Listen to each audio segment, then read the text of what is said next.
Hello guys. आज का lecture बहुत इंपॉर्टेंट है। आज हम पहले का रिवीजन नहीं कर रहे हैं, बट जो आज हम करने वाले हैं वो इटसेल्फ में बहुत ज़्यादा इंपॉर्टेंट है। इस पार्ट पे से कई सारे डेफिनेशंस, कई सारे गिव रीजंस, कई सारे इनडायरेक्ट क्वेश्चंस, डायरेक्ट क्वेश्चंस आते हैं। तो प्लीज़ आज के लेक्चर में आप पूरा का पूरा ध्यान देंगे। बेटा देखिए, मैं लेक्चर को धीरे धीरे पढ़ाने वाला हूँ, प्लस आपको ऐसा लगेगा सर वही चीज़ आप वापस रिपीट कर रहे हो, बट नहीं, वो दो अलग अलग चीज़ें आपको समझाते जाऊँगा मैं, टेंशन मत लीजिएगा। सर वो सब ठीक है, आप क्या पढ़ाने वाले हो आज बताता हूँ मैं। आज अपन पढ़ने वाले हैं change of state of matter. देखिए, हमें पता है हमारे तीन स्टेट्स ऑफ मैटर होते हैं, सॉलिड, लिक्विड, गैस। आज हम सॉलिड से लिक्विड और लिक्विड से गैस में जाना सीखने वाले हैं।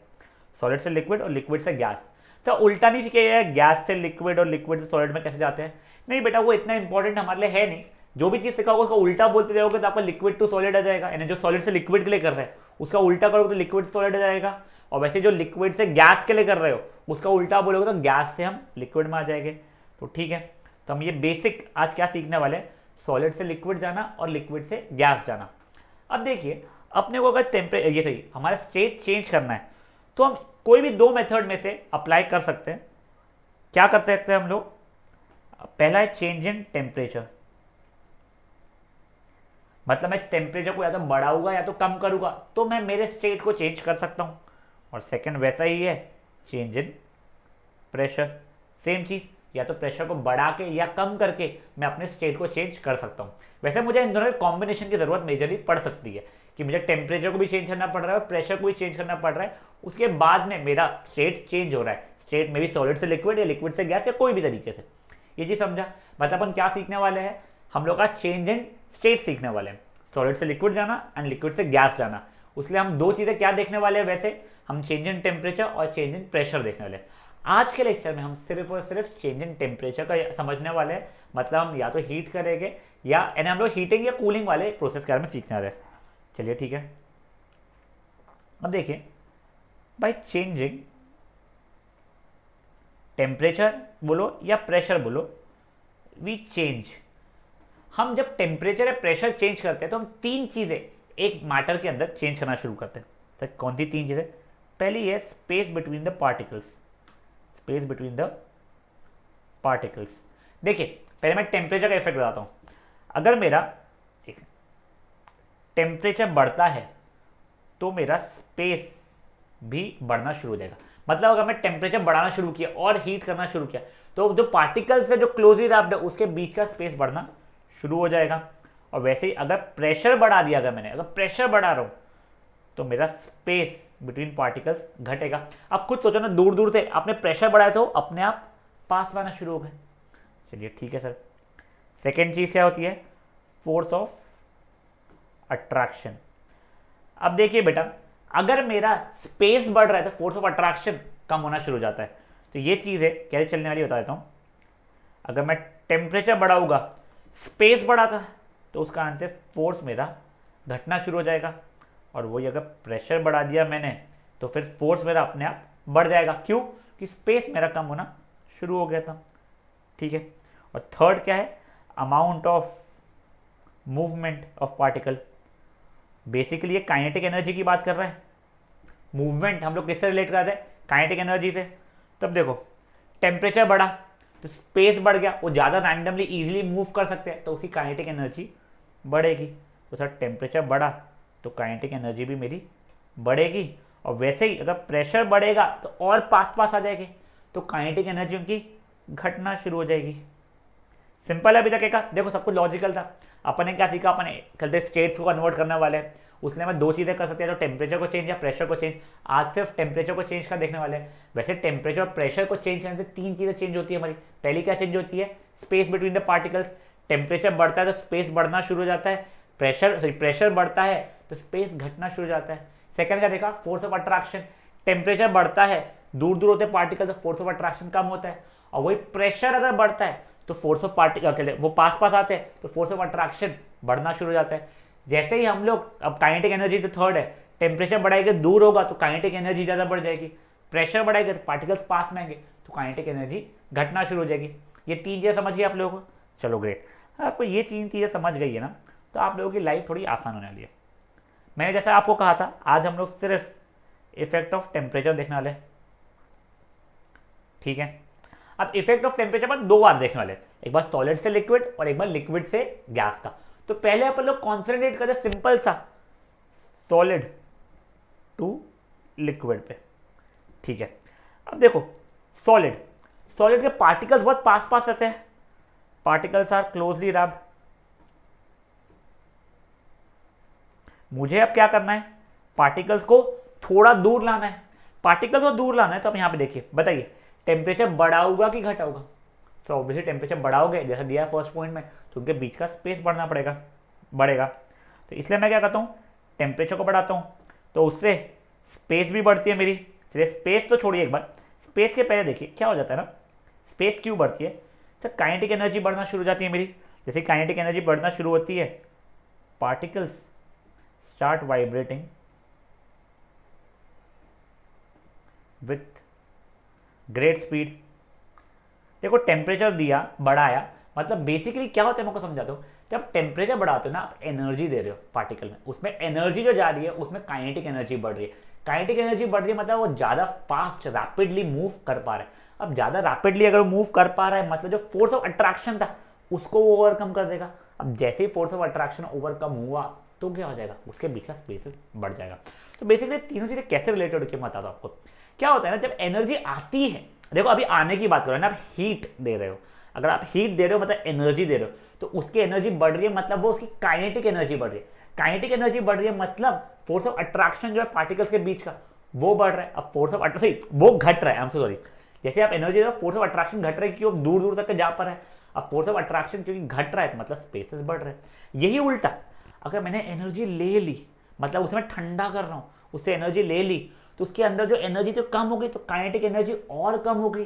काइनेटिक एनर्जी कम हो गई तो और कम मूव होना शुरू है, मतलब पार्टिकल्स और फोर्स ऑफ अट्रैक्शन मतलब और ताकतवर हो गया, मतलब पार्टिकल्स और क्लोजली रैप्ड होना एक दूसरे शुरू हो जाएंगे। तो ये चीज़ समझिए आप लोगों को। तो अभी क्या किया मैंने, टेम्परेचर बढ़ाया तो काइनेटिक एनर्जी बढ़ी, तो पार्टिकल्स ज़्यादा फास्ट मेरे मूव होना शुरू हो गए। अब पार्टिकल्स जैसे ही ज़्यादा फास्ट मूव होना शुरू हो गए तो पार्टिकल्स ने ओवरकम फोर्स ऑफ अट्रैक्शन। अब जैसे ही इन्होंने ओवरकम किया फोर्स ऑफ अट्रैक्शन मतलब पोजीशन खुद की लीव किया, उन्होंने पोजीशन लीव किया एंड इम्प्लाइज स्पेस उनके बीच का बढ़ गया। ये चीज़ बताया था मैंने आपने एनर्जी दी तो काइनेटिक एनर्जी बढ़ी, काइनेटिक एनर्जी बढ़ी तो बीच का फोर्स ऑफ अट्रैक्शन घटा, फोर्स ऑफ अट्रैक्शन घटा तो उससे क्या हो गया, आपका पार्टिकल का स्पेस बढ़ गया। तो बेसिकली क्या हुआ यहाँ पे, आपने जैसे ही टेम्परेचर बढ़ाया तो काइनेटिक एनर्जी मेरी बढ़ी, जिसके कारण क्या हुआ, काइनेटिक एनर्जी बढ़ने के कारण मेरा फोर्स ऑफ अट्रैक्शन घटा, जिसके कारण मेरा स्पेस बढ़ गया। ये समझा आपको, टेम्परेचर बढ़ाया मतलब एनर्जी दी मतलब काइनेटिक एनर्जी बढ़ी, काइनेटिक एनर्जी बढ़ी मतलब स्पेसेस मतलब फोर्स ऑफ अट्रैक्शन घटा, फोर्स ऑफ अट्रैक्शन घटा मतलब स्पेसेस मेरा बढ़ गया। मतलब अब ये ज़्यादा फ्रीली मूव कर पा रहे हैं, इसका मतलब कन्वर्ट हो गए सॉलिड टू लिक्विड में। देखो ना बेटा, आपने अपने सॉलिड लिक्विड गैसेस का पढ़ा था, जैसे जैसे फोर्स ऑफ अट्रैक्शन घटता है मतलब जैसे स्पेसेस बढ़ता है तो उसका स्टेट चेंज होना शुरू होता है। तो यहाँ पे हो गया हमारा स्टेट चेंज। बेसिकली अपन ने बहुत बेसिक सी चीज़ सीखी है। क्या सीखा है, टेम्परेचर बढ़ाया मतलब एनर्जी दी मतलब काइनेटिक एनर्जी बढ़ी, काइनेटिक एनर्जी बढ़ी मतलब उनके बीच का फोर्स ऑफ अट्रैक्शन घटा, फोर्स ऑफ अट्रैक्शन घटा मतलब बीच का स्पेसेस बढ़ गया, स्पेसेस बढ़ गया मतलब क्या हुआ, सॉलिड से वो लिक्विड में कन्वर्ट हो गया। चलिए ठीक है। अब बेटा ये जिस जो प्रोसेस है, process of converting solid to liquid, इसको बोलते हैं मेल्टिंग या फिर फ्यूजन। क्या बोलते हैं इसे बोलते हैं हम लोग मेल्टिंग या फिर फ्यूजन। ये चीज समझे आपको, the process of converting solid to liquid is called melting या फ्यूजन। और बेटा ये जिस टेम्परेचर पे होता है एट एटमॉस्फेरिक प्रेशर, मतलब प्रेशर के साथ अपन तामझाम नहीं कर रहे, प्रेशर तो हमारा एटमॉस्फेयर का वही, बट ये जिस टेम्परेचर पे होता है उस टेम्परेचर को बोलते हैं मेल्टिंग पॉइंट। तो वो चीज़ भी एक बार मैं लिख के दे देता हूँ आपको, क्या बोल रहा हूँ मैं, the temperature at which solid gets converted to liquid at atmospheric pressure is called melting point. Is called what? It is called melting point. समझा ये चीज क्या हुआ है? देखो एक बार वापस से रिवीजन ले लेते हैं जितना क्या है बेटा। देखो मैं मल्टीपल टाइम्स इसलिए इसका रिवीजन ले रहा हूँ कि जैसे ये वाला सॉलिड से लिक्विड हो जाएगा ना, आपका लिक्विड टू गैस आपके लिए बेबी बचेगा। प्लस ये वाला टॉपिक अगर समझ जाए, चैप्टर का एक्चुअल में जो डिफिकल्ट पार्ट लगता था मुझे मेरे एज में जब मैं 9th में था, वो मैं आपको बहुत अच्छे से एक्सप्लेन कर दिया हूँ, ये मैं मान के चलूंगा। ठीक है, तो चलिए स्टार्टिंग से एक बार देख लेते हैं हमने क्या देखा। अभी आज हम लोग पढ़ने वाले change of state of matter, solid से लिक्विड और लिक्विड से गैस पढ़ने वाले थे। दो चीज़ों से कर सकते थे, या तो चेंज इन टेम्परेचर से या फिर चेंज इन प्रेशर से। सर इस लेक्चर में हम लोग सिर्फ चेंज इन टेम्परेचर देखने वाले। वैसे चेंज इन टेम्परेचर प्रेशर से हमें फायदा क्या होता था, देखो अब इसको प्रॉपर सीक्वेंस बता रहा हूँ, नीचे से ऊपर जा रहा हूँ मैं एक्चुअल में, कि सर अगर टेम्परेचर बढ़ाते हैं हम लोग, देखो अभी पहले बढ़ाने की बात कर रहा हूँ मैं क्योंकि अपन यही करने वाले अभी। अगर टेम्परेचर बढ़ाते हैं तो काइनेटिक एनर्जी बढ़ती है, तो क्योंकि काइनेटिक एनर्जी बढ़ती है तो हमारा फोर्स ऑफ अट्रैक्शन जो है वो घट जाता है, और फोर्स ऑफ अट्रैक्शन घटता है तो स्पेसेस बिटवीन पार्टिकल्स मेरे बढ़ना शुरू हो जाते हैं।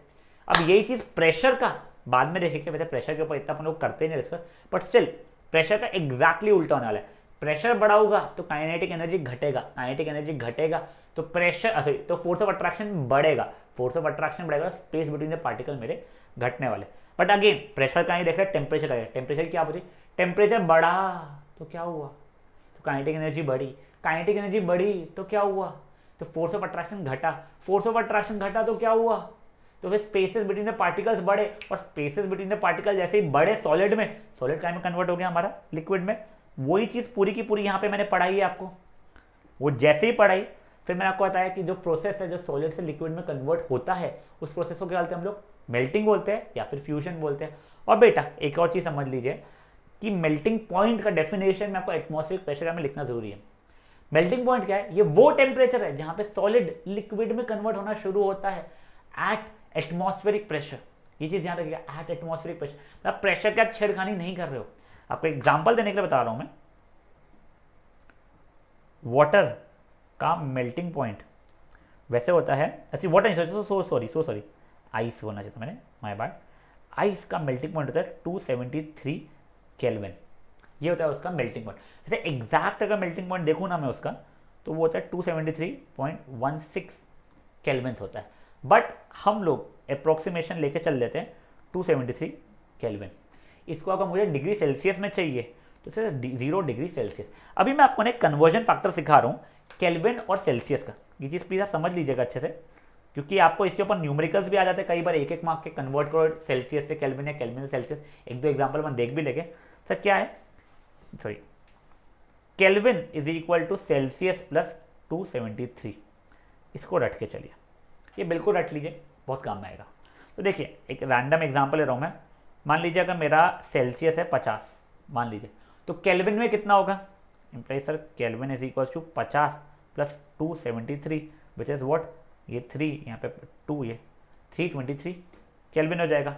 सर दूसरा एग्जांपल, अगर केल्विन मान लीजिए मेरा है 500, मान लीजिए बोल रहा हूँ मैं, ठीक है, तो सेल्सियस में कितना होगा, तब बोलेंगे सर इम्प्लाइज केल्विन है 500 is equal to Celsius plus 273 which implies Celsius is what 500 minus 273, फिर जो वैल्यू आएगी सो आएगी। कितनी आ रही है उसकी वैल्यू, 227 आ रही है शायद से, 227 हाँ डिग्री सेल्सियस।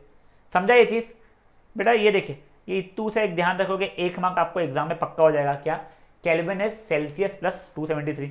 चलिए ठीक है, तो देखिए उसी के हिसाब से मैंने देखे ये वाला लाया कि 273 केल्विन है, अगर ये चीज़ 273 है तो ये चीज़ को 0 होना पड़ेगा। समझा ये चीज़ क्या हुआ है। चलो अपन भटक गए थे, वापस से आते हैं। तो temperature at which a solid gets converted to liquid at atmospheric pressure, it is called what, melting point. ठीक है, the process of converting a solid to liquid is called what, melting या फिर फ्यूजन। चलिए बहुत बढ़िया।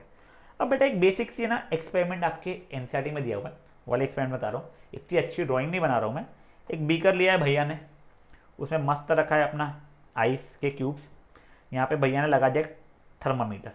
ठीक है, ये क्या है, थर्मोमीटर है मेरा।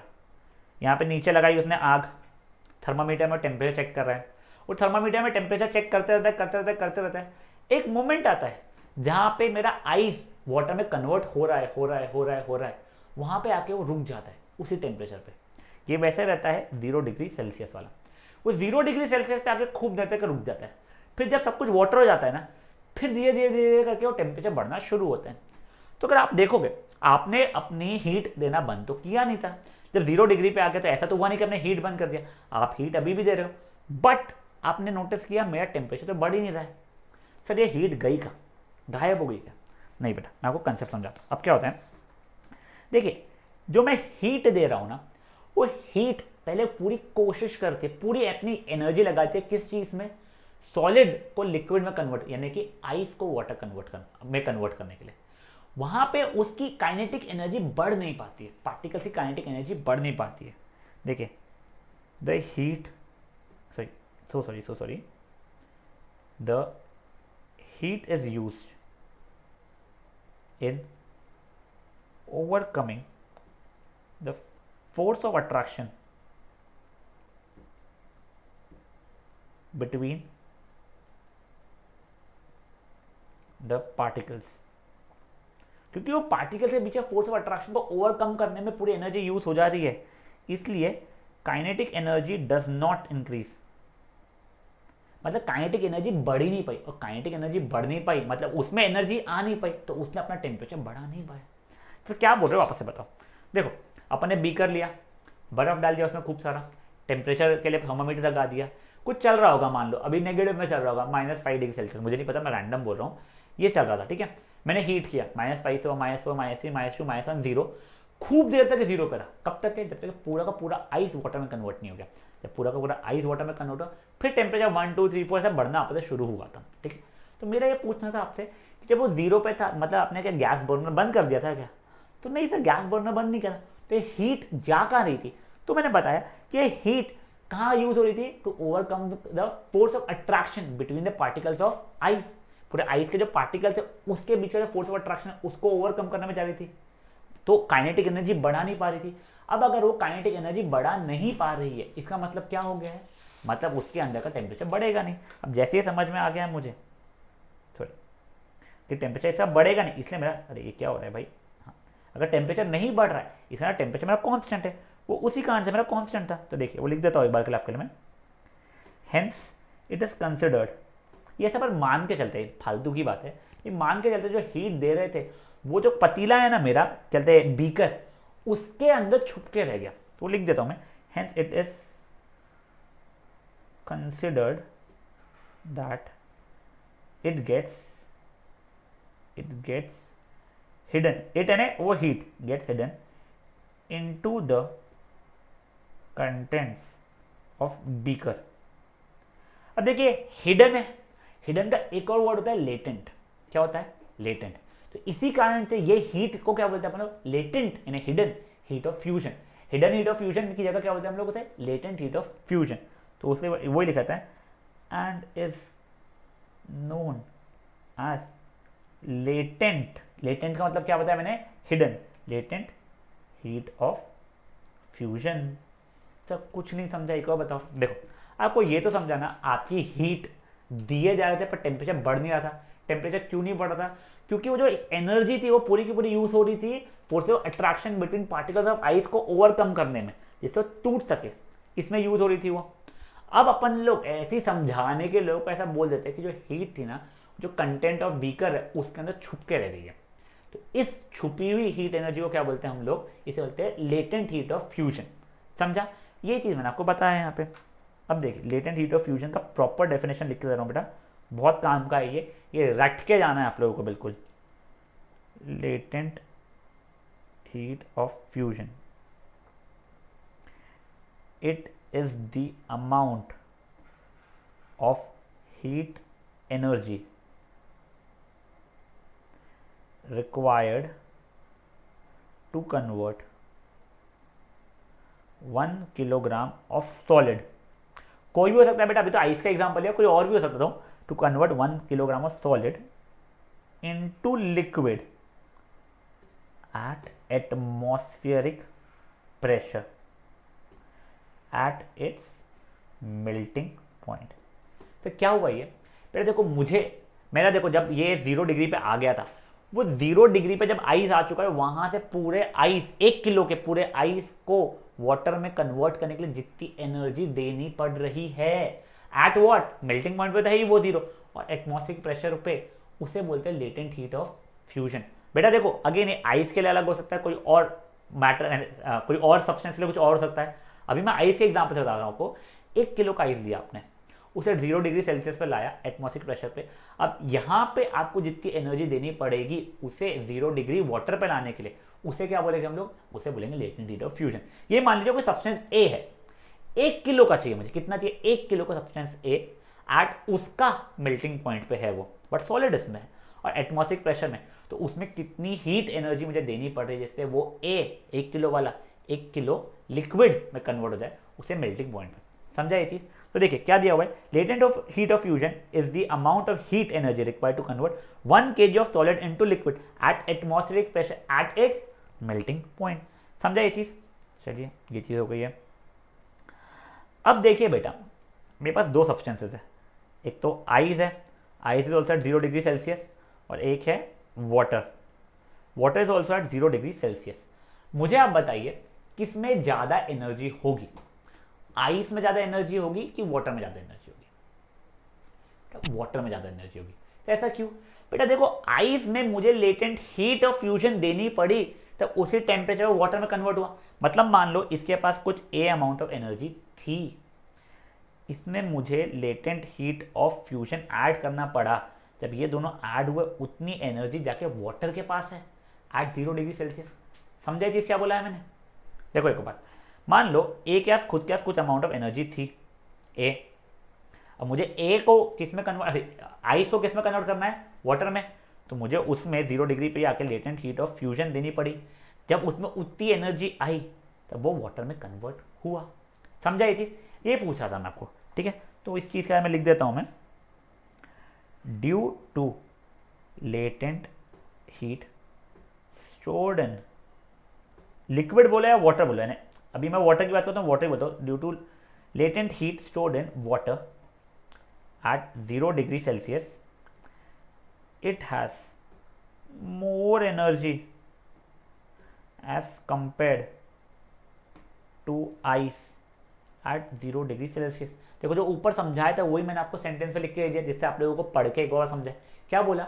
0 डिग्री पे आइस भी है, 0 डिग्री पे वाटर भी है, तो किसके पास ज्यादा एनर्जी है? तो वाटर के पास ज्यादा एनर्जी है। क्यों? क्योंकि उसका लेटेंट हीट ऑफ फ्यूजन भी तो है, आइस का लेटेंट हीट ऑफ फ्यूजन नहीं था। उसका जितनी एनर्जी थी मान लो ए, उसमें लेटेंट हीट ऑफ फ्यूजन जब ऐड हुआ तभी तो वो कन्वर्ट हुआ, फिर किस में? वाटर में। समझा ये चीज? तो चलिए बढ़िया। तो बेटा देखो, जिसके पास एनर्जी ज्यादा होती है ना, वो गर्म करने के लिए ज्यादा अच्छा होता है, जिसका एनर्जी कम होती है वो ठंडा करने के लिए अच्छा होता है।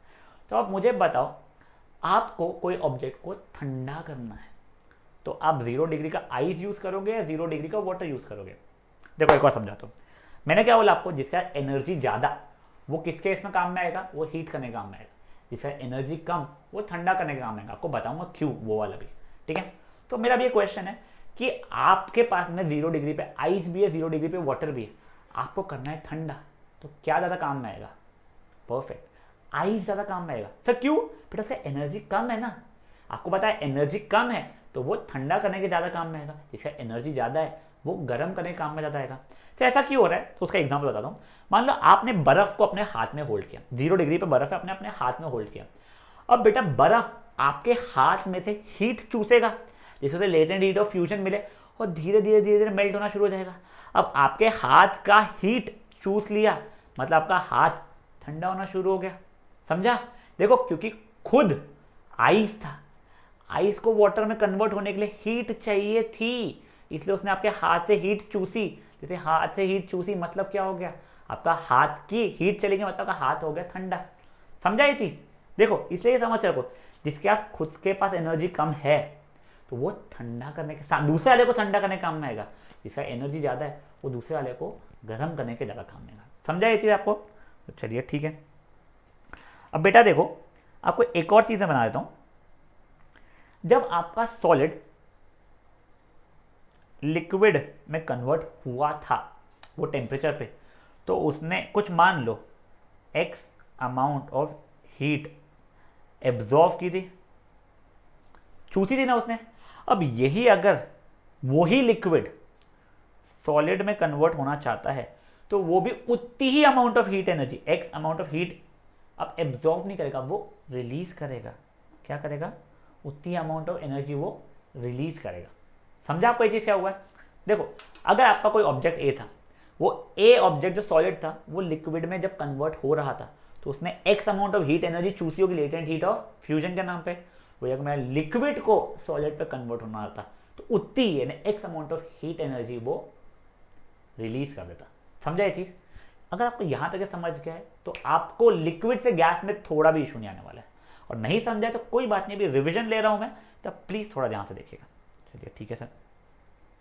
देखिए, हम लोगों ने क्या पढ़ा था कि हम लोग टेम्परेचर और प्रेशर को चेंज कर करके चीजें स्टेट्स चेंज करते हैं। अभी सिर्फ टेम्परेचर की बात करते हैं। टेम्परेचर बढ़ा तो काइनेटिक एनर्जी बढ़ी, काइनेटिक एनर्जी बढ़ी तो सब फोर्स ऑफ अट्रैक्शन कम हुआ, फोर्स ऑफ अट्रैक्शन कम हो गया तो सर बीच का डिस्टेंस बढ़ गया, पार्टिकल्स के बीच का स्पेसिंग बढ़ गया तो सर सॉलिड से लिक्विड हो गया। Process of converting solid to liquid is known as melting या फिर फ्यूजन। चलिए बढ़िया है सर। तो फिर हमने मेल्टिंग पॉइंट पढ़ा। मेल्टिंग पॉइंट क्या होता है? It is a temperature at which a solid is converted into liquid at atmospheric pressure. Sir ice का पढ़ा। आइस का कितना? केल्विन में 273 सॉरी, और वही सर डिग्री सेल्सियस में 0। सर उनके बीच रिलेशन क्या है? Kelvin is Celsius plus 273। चलिए ठीक है। फिर सर हम लोगों ने लेटेंट हीट ऑफ फ्यूजन के बारे में पढ़ा, उसलिए एक एक्सपेरिमेंट पढ़ा। क्या पढ़ा? Beaker, ice, thermometer, temperature check, कुछ था, हीट करना शुरू किया, करते करते 0 पाया, 0 पे आके रुक गया। जैसे ही 0 पे आके रुक गया, थोड़ी देर तक रुका जब तक पूरा आइस वाटर में कन्वर्ट नहीं हुआ, फिर वापस बढ़ना शुरू हो गया। सर टेम्परेचर बढ़ा नहीं था, मतलब क्या हुआ? इसका मतलब ये हुआ कि जो मैं हीट दे रहा था वो किस में ओवरकम हो रही थी? वो पूरी पूरी फोर्स ऑफ अट्रैक्शन को ओवरकम करने में यूज हो रही थी, और काइनेटिक एनर्जी को बढ़ा नहीं पा रही थी। क्योंकि काइनेटिक एनर्जी को बढ़ा नहीं पा रही थी, इसका मतलब क्या हुआ? सर इसी कारण से टेम्परेचर बढ़ा नहीं। और सर इसी को क्या बोलते हैं? Latent heat of fusion. क्यों बोलते हैं? क्योंकि अपन ऐसा मान के चलते हैं कि जो हम लोग हीट दे रहे हैं वो बीकर के कंटेंट में स्टोर होकर छुप जा रही है। छुपने को बोलते हैं, हिडन को बोलते हैं फ्यूजन। इसलिए इस वर्ड को क्या होता है? Latent heat of fusion. अब लेटेंट हीट ऑफ फ्यूजन का डेफिनेशन क्या था? तो उतनी amount of energy, heat energy जो मुझे 1 किलो ऑफ सॉलिड को लिक्विड में कन्वर्ट करने के लिए हेल्प कर रही है या कन्वर्ट कर रही है at atmospheric pressure and at its melting point. English में क्या दिया हुआ है? It is the amount of heat energy required to convert 1 kg of solid into liquid at atmospheric pressure at its melting point. ठीक है। फिर मैंने आपसे क्वेश्चन, बेसिक सा क्वेश्चन पूछा कि आई 0 डिग्री पे, वाटर 0 डिग्री पे, आप बताओ दोनों में से किसके पास ज्यादा एनर्जी है? तो आपने बताया सर वाटर के पास ज्यादा एनर्जी है। क्यों? क्योंकि सर उसका खुद की लेटेंट हीट ऑफ फ्यूजन भी तो है। आई sir latent heat of fusion नहीं थी, बट वाटर के पास में लेटेंट हीट ऑफ फ्यूजन है। चलिए ठीक है। फिर हम लोगों ने एक और चीज पढ़ा, वो हाथ का बर्फ वाला, तो एग्जाम्पल समझना, जिसका एनर्जी ज्यादा वाला, वो जो अपन ने देखा था। चलो ठीक है। फिर हमने देखा अगर सॉलिड से लिक्विड में कन्वर्ट होने के लिए उसे x amount of heat energy absorb करनी पड़ती है, तो लिक्विड से सॉलिड में कन्वर्ट होने के लिए उसे x amount of heat energy release भी करनी पड़ेगी। यहाँ तक समझा? एक काम करेगा और पक्का करने के लिए इतने से का नोट्स पढ़ लेते हैं। एग्जैक्टली ये सब कुछ दिया हुआ है। नोट्स पढ़ोगे तो फायदा क्या होगा? जब मैं लिक्विड से गैस पढ़ाऊंगा तो आपको लगेगा अरे ये तो सब कुछ हो गया, बस थोड़े थोड़े वर्ड्स चेंज हुए। तो फटाक से एक बार इतना पढ़ लेते हैं।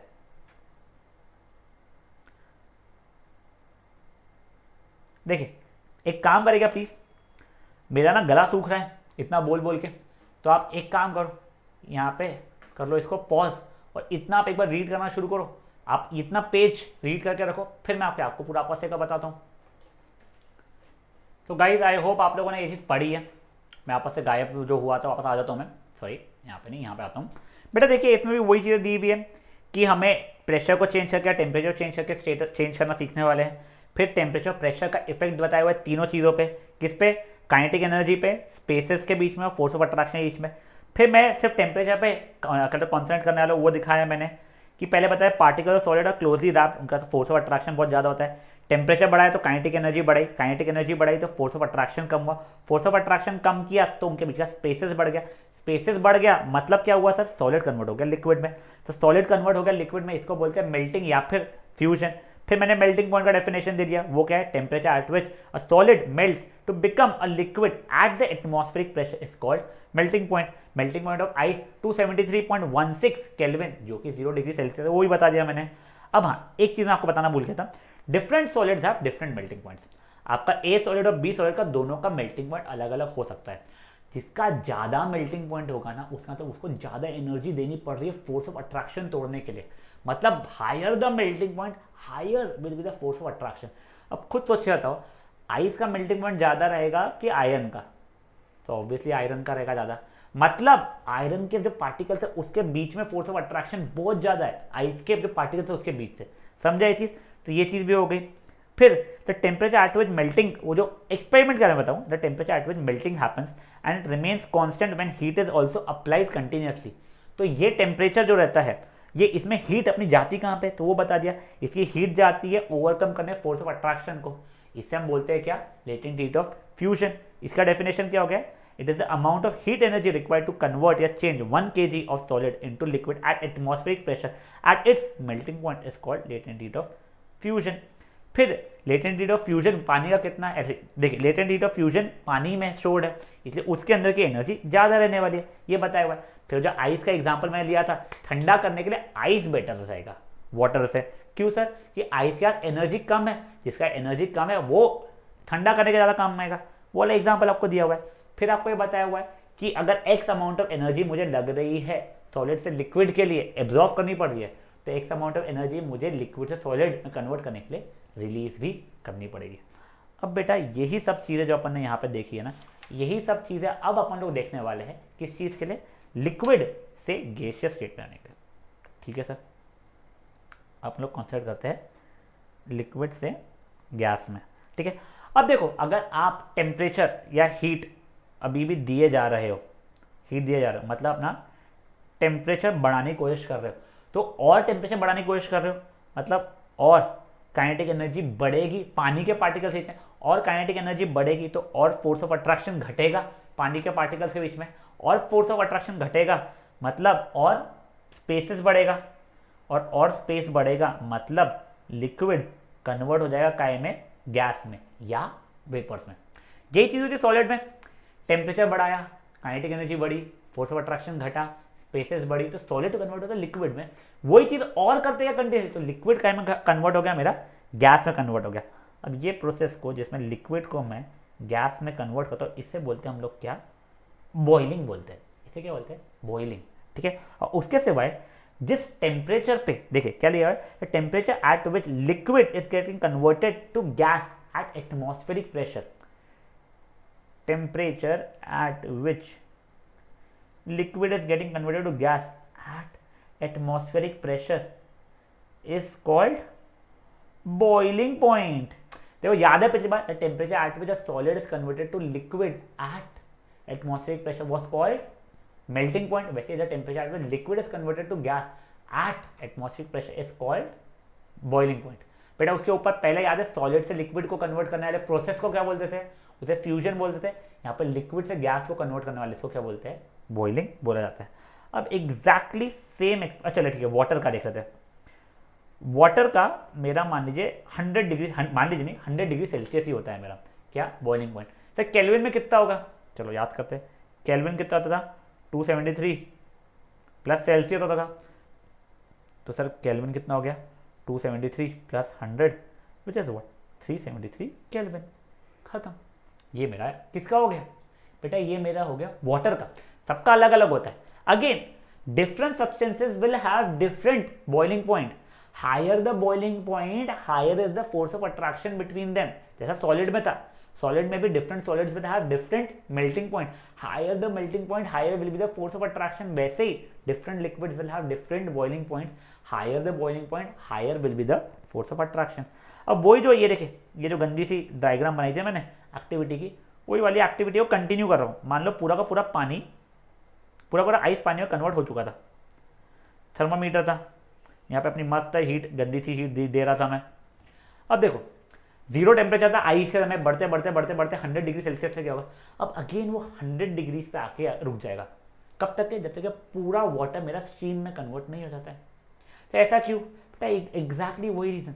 क्यों? जो अपन एनर्जी दे रहे हैं ना, it will try to be use in overcoming the force of attraction. मतलब काइनेटिक एनर्जी बढ़ा नहीं पाएगा। मतलब एनर्जी किसमें यूज हुई? To overcome force of attraction मतलब काइनेटिक एनर्जी नहीं बढ़ी, इस कारण से टेम्परेचर नहीं बढ़ता है। वहाँ पे लेटेंट हीट ऑफ फ्यूजन बोलते थे, यहाँ पे लेटेंट हीट ऑफ वेपराइजेशन बोलते हैं, इसे बोलते हैं लेटेंट हीट ऑफ वेपराइजेशन। समझा ये चीज़ को? याद है लेटेंट हीट ऑफ फ्यूजन क्या था? It was the amount of heat energy required to convert 1 kilogram of solid to liquid at the given melting point and atmospheric pressure. यहाँ पे क्या हो जाएगा? 1 kilogram of liquid to gas at melting point, at boiling point and atmospheric pressure. तो वो चीज़ लिख देता हूँ। अब देखिए रेड से लिख लेता हूँ इसको भी। लेटेंट हीट ऑफ वेपराइजेशन क्या होती है? It is the amount of heat energy required to convert 1 kg of liquid to gas at atmospheric pressure and at its boiling point। देखिए वहां पे क्या था? 1 kilo of solid to liquid at atmospheric pressure तो था, at its melting point. यहाँ पे सिर्फ लिक्विड टू गैस और बॉइलिंग पॉइंट की जगह, मेल्टिंग पॉइंट की जगह क्या है? यहाँ पे बॉइलिंग पॉइंट है। वो था लेटेंट हीट ऑफ फ्यूजन, ये क्या है? Latent heat of vaporization. ठीक है, ये हो गया। अब बेटा अब आप खुद मुझे बताओ यार क्वेश्चन का। 100 डिग्री सेल्सियस में वाटर है मेरे पास और 100 डिग्री सेल्सियस में मेरे पास वेपर है। किसके पास ज़्यादा एनर्जी होगी? ऑब्वियसली वेपर का होगी, पहले समझ चुके हैं। मान लो यहाँ पे ए अमाउंट ऑफ एनर्जी खुद के पास थी, तब इसमें A plus latent heat of vaporisation लगेगा, तब मैं वेपर्स तक पहुँच पाऊंगा। समझा आपको? एग्जैक्टली जो पहले देखा ना वही चीज़ हो रही है। अब आप खुद सोचो बेटा, अगर आप गर्म पानी में, करना नहीं है, मस्ती है सब, बस बता रहा हूँ बेटा, अगर आप 100 डिग्री ऑफ गर्म पानी में हाथ डालोगे ना और 100 डिग्री स्टीम आपके ऊपर हाथ पे आएगा, तो ज़्यादा कब जलेगा? 100 डिग्री स्टीम पे। क्यों? क्योंकि उसमें ज़्यादा एनर्जी है, तो आपके हाथ को ज़्यादा जला देगी वो। समझा? पक्का है? समझा ये चीज़? चलो एक और एग्जाम्पल बताता हूँ मैं। बेटा एक स्पिरिट होता है, अगर आपने अपने हाथ में लिया और थोड़ा सा वेव किया ना, उसे थोड़ा हिलाया डुलाया, तो वो वेपराइज हो जाएगा और आपके हाथ को ठंडा लगना शुरू हो जाएगा। क्यों? देखो जो वो था स्पिरिट, वो क्या था? लिक्विड था। पहले लिक्विड था, उसको क्या चाहिए था? Latent heat of vaporization. उसने लेटेंट हीट ऑफ वेपराइजेशन कहाँ से लिया? आपके हाथ से हीट लिया। आपके हाथ से जैसे हीट लिया, आपका हाथ तो ठंडा हो गया। खुद भैया ने हीट लेके फटाफट वेपर में कन्वर्ट होकर आपके हाथ को कर दिया ठंडा। समझा ये चीज? सिंपल था। वहां पे आइस का जैसा एग्जांपल देखे थे, वैसा यहाँ पे देख लिया। यहाँ पे लिक्विड से जैसे वेपर में कन्वर्ट हुआ, इसलिए आपका हाथ क्या होना शुरू हो गया? ठंडा होना शुरू हो गया। सिंपल था यहाँ तक के? श्योर? जैसा याद है वहां पे था, अपने पढ़ा था, अगर उसे x amount of heat energy absorb करता है सॉलिड से लिक्विड के लिए, तो x amount of heat energy release करेगा लिक्विड से सॉलिड में। वैसे एग्जैक्टली सेम होता है, अगर एक्स एब्जॉर्व कर रहा है लिक्विड से गैसियस के लिए, तो एक्स रिलीज भी करेगा कब? गैसियस से सॉलिड में कन्वर्ट होने के लिए। फेयर है लिया? चलो फटाफट इसके नोट्स देखते हैं और आज का लेक्चर खत्म करते हैं। आई होप आपको लेक्चर अच्छे समझा है। और बेटा अगर लेक्चर नहीं समझा है ना, तो या तो आप मुझसे प्लीज़ कांटेक्ट करें, जो भी छोटा मोटा डाउट हो वो समझ लो, या वीडियो वापस देख लो। नोट्स तो पढ़ना ही है और एनसीईआरटी तो पढ़ना ही है प्लीज़। ठीक है, चलिए ये पूरा का पूरा पढ़ के आपको सुना रहा हूँ हर एक चीज़। लिक्विड टू गैस के लिए, if you continue to supply heat energy to water, particle start moving even faster. मतलब टेम्परेचर इंक्रीज हुआ तो kinetic energy of particles increase हुए, मतलब पार्टिकल्स और स्पीड से मूव होना शुरू हो गए। तो इसके कारण उन्होंने फोर्स ऑफ अट्रैक्शन को ओवरकम कर दिया। जैसे वो ओवरकम किया तो अपने फिक्स पोजीशन से हट गए, फ्रीली मूव होना शुरू हो गए, तो स्पेस और बढ़ गए। एक पॉइंट आया जहाँ पे लिक्विड गैस में कन्वर्ट हो गया। ये जो कन्वर्जन है लिक्विड से गैस को, इसको बोलते हैं boiling. The temperature at which liquid starts boiling at its atmospheric pressure is called boiling point. पानी के लिए 373 केल्विन होता है, या फिर 100 डिग्री सेल्सियस होता है। डिफरेंट लिक्विड के लिए डिफरेंट बॉइलिंग पॉइंट रहेगा। जिसका बॉइलिंग पॉइंट ज्यादा है उसके बीच में फोर्स ऑफ अट्रैक्शन ज्यादा होने वाला है। तो टेम्परेचर रिमेन्स कांस्टेंट वाली एक्टिविटी कब? जब मैं वाटर से हीट, सॉरी इसमें वेपर से कन्वर्ट कर रहा हूँ। क्यों? Because that energy is used in overcoming the force of attraction between particles of water. मतलब काइनेटिक एनर्जी नहीं बढ़ रही है। काइनेटिक एनर्जी नहीं बढ़ रही है मतलब अपना टेम्परेचर नहीं बढ़ेगा। इसी को क्या बोलते हैं? Latent heat of vaporization. तो डेफिनेशन क्या हो गया? It is the amount of heat energy required to change 1 kg of liquid into vapor at atmospheric pressure at its boiling point is called latent heat of vaporization। बेटा please ये definition को word to word याद रखिएगा। अब इसी कारण से 100 degree Celsius vapour में ज़्यादा एनर्जी रहेगी 100 डिग्रीज वाटर से कंपेयर में, ठीक है। इसलिए हमें ज़्यादा बर्निंग कब होगी, जब हमारे पास वेपर या स्टीम आना शुरू हो गए। फिर वो एग्जांपल जो मैंने बताया था, if you put little spirit जो कि लिक्विड है in back of our hand, it evaporates quickly and our hand starts feeling cold. क्यों? Because spirit needs latent heat of vaporisation to change from liquid to gas. जो कहाँ से चूसा उसने, आपके हाथ से चूसा, इसलिए हाथ ठंडा हो गया। अब वही चीज़ अपन ने एक और बार देख लिया कि हमारे को जो 100 डिग्री यानी कोई सॉलिड लिक्विड से गैस में कन्वर्ट करने के लिए जितनी एनर्जी एब्जॉर्ब करनी पड़ रही है, उतनी एनर्जी उसे रिलीज करनी पड़ेगी गैस से लिक्विड में कन्वर्ट होने के लिए, ठीक है। फिर ये बेसिक से कह दीजिए, सॉलिड से लिक्विड, लिक्विड से गैस के लिए हीट करो, और गैस से लिक्विड और लिक्विड से सॉलिड के लिए कूल करो। जो बच्चों ऐसी चीज़ें हो गई। और जो रिलेशनशिप मैंने आपको पहले बताया था किसका, सेल्सियस और केल्विन का, सर K = C+273, ये चीज़ याद रखिएगा। समझा बेटा आज क्या हुआ है? बेटा प्लीज़ आज का लेक्चर बहुत इंपॉर्टेंट था, आई होप आपने ध्यान दिया हो। आपको पूरे नोट्स मिल जाएंगे, बट प्लीज़ बेटा नोट्स के भरोसे नहीं, जो मैं समझा रहा हूँ उसके भरोसे बैठो तो नोट्स ज़्यादा इजीली समझेंगे, वरना नोट्स पढ़ के जो समझाया तो वही आपको समझना पड़ जाएगा वापस से खुद से। इसलिए प्लीज़ इसके नोट्स तो अच्छे से पढ़ना ही है, मैंने जो समझाया उसके बाद में, प्लस NCERT भी ज़रूर से रीड कीजिएगा। चलिए, थैंक यू गाइस।